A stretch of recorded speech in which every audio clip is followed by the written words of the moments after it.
Welcome back to my channel. ఇప్పటి వరకు మీరు నా ఛానల్ని సబ్స్క్రైబ్ చేసుకోవాలంటే సబ్స్క్రైబ్ చేసుకోండి అండ్ మీ ఫ్రెండ్స్ అండ్ ఫ్యామిలీతో కూడా షేర్ చేసేయండి అంటూ నా వీడియోని స్టార్ట్ చేస్తున్నా. So day 2 of our trip.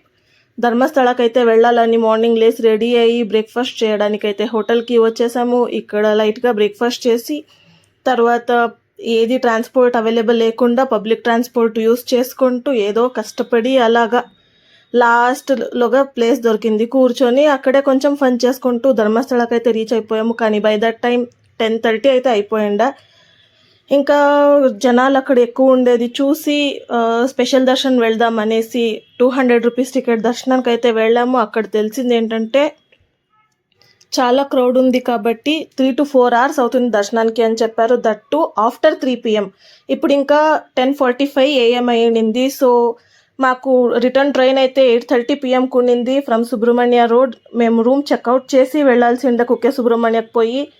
So చాలా వరకు వెయిట్ చేసాము. ఇంకా చేసేదేం లేక అప్పటికప్పుడే డిసైడ్ అయ్యి అక్కడి నుంచి అయితే స్టార్ట్ అయిపోయాము సౌతడకకి. సౌతడకలో గణపతి టెంపుల్ చాలా ఫేమస్, దాన్ని గంటె గణప అని కూడా పిలుస్తారు.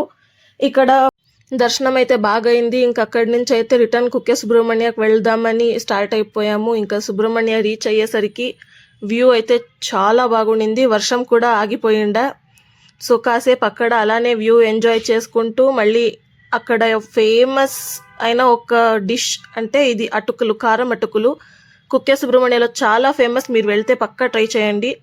ఇంకా అక్కడి నుంచి హోటల్ శ్రీ కృపాకి అయితే వెళ్ళిపోయి మసాలా పూరి తీసుకొని తింటాను. సర్ప్రైజింగ్లీ మాకు ట్రైన్లో దొరికి అయితే ఇక్కడ కనిపించారు. సో అలాగే కొంచెం మాట్లాడుకుంటూ ఎలా అయింది వాళ్ళకి దర్శనం అది ఇది అనేసి అయ్యాక ఇంకా నిన్నైతే దర్శనం అంత బాగా అవ్వలే కాబట్టి అంత క్రౌడ్ ఉండింది అని మళ్ళీ దర్శనానికి అయితే వచ్చేసాము. ఇప్పుడైతే వితిన్ 10 minutes మాకు దర్శనం అయిపోయింది. చాలా బాగా అయింది కుక్కేలోగా అయితే దర్శనం. ఇప్పుడు ఆది సుబ్రహ్మణ్యంలో కూడా దర్శనం అవ్వలే కాబట్టి ఇక్కడ దర్శనం చేసేసుకుని అక్కడ వెళ్దామని అక్కడికైతే వెళ్ళిపోయాము.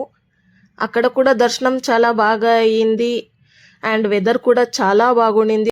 ఇంకా అక్కడి నుంచి అయితే స్ట్రీట్ షాపింగ్ అనేసి అన్ని ఐటమ్స్ చూసుకొని బాగా ఎంజాయ్ చేసుకుంటూ వెళ్ళాము. కానీ ఒకటే డిసప్పాయింట్మెంట్ ఏంటంటే ధర్మస్థలంలో దర్శనం అవ్వలే. సో ఆ శివయ్య ఎప్పుడు కరుణించి మళ్ళీ మాకు అక్కడికి పిలిపించుకుంటాడో తెలీదు. అక్కడి నుంచి అయితే బసవేశ్వర టెంపుల్కి అయితే వెళ్ళిపోయాము ఆటోలోగా. ఆటో కాస్టెడ్ అరౌండ్ 220 రూపీస్ తీసుకున్నారు. సో ఈ టెంపుల్కి రీచ్ అయిపోయాము. చాలా గుడ్ వైబ్స్ వచ్చింది. అండ్ ఇంకొక స్పెషాలిటీ ఏంటంటే ఈ టెంపుల్లోగా బసవేశ్వరుడి తల పైన శివలింగం ఉంటుంది. ఇదే ఈ టెంపుల్ స్పెషాలిటీ. అండ్ ఇంకొకటి ఏంటంటే ఇక్కడ మనం ఏది కోరుకున్నా కూడా అది జరుగుతుందని అంటారు.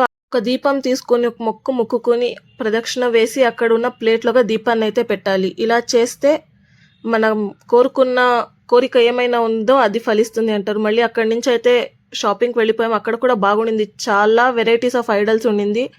ఇంకా అక్కడ షాపింగ్ చేసుకొని ఇంకా చెక్అవుట్ చేసేసి రూము విష్ణు వైభవ అనేదో హోటల్ బాగా కనిపించా కుక్కేలోగా. అక్కడ పోయి డిన్నర్ అయితే చేసుకొని ఇంకా రైల్వే స్టేషన్కి అయితే స్టార్ట్ అయిపోయాము. ఎందుకంటే 8:30కి మాకు ట్రైన్ ఉండేది. సో త్వరగానే రైల్వే స్టేషన్లో ఉండాలి. అండ్ మోర్ ఓవర్ నేను ఆల్రెడీ చెప్పినట్టు సుబ్రహ్మణ్య రోడ్ నుంచి కుక్కేకి అయితే 13 to 14 kilometers డిస్టెన్స్ అయితే ఉంది. అందుకే త్వరగా స్టార్ట్ అయిపోయాము అరౌండ్ 7:30 అలాగా. ఇంకా ట్రైన్కి అయితే వెయిటింగ్. ఆటో కాస్ట్ వచ్చేసి 100 rupees per head and train ticket again it is 4:40 అయింది. ఇంకా ట్రైన్ వచ్చింది, స్టార్ట్ అయిపోయి ఇంకా మార్నింగ్ 7:30 AM అయితే మెజెస్టిక్ రీచ్ అయిపోయాము బెంగళూరు. లైక్ దిస్ మా 2 days ట్రిప్ అయితే ఎండ్ అయింది. ఓవరాల్ బడ్జెట్ వచ్చేసి 3,800 to 4,000 అయింది. అండర్ బడ్జెటే అనిపించింది. That's it for this vlog. Bye.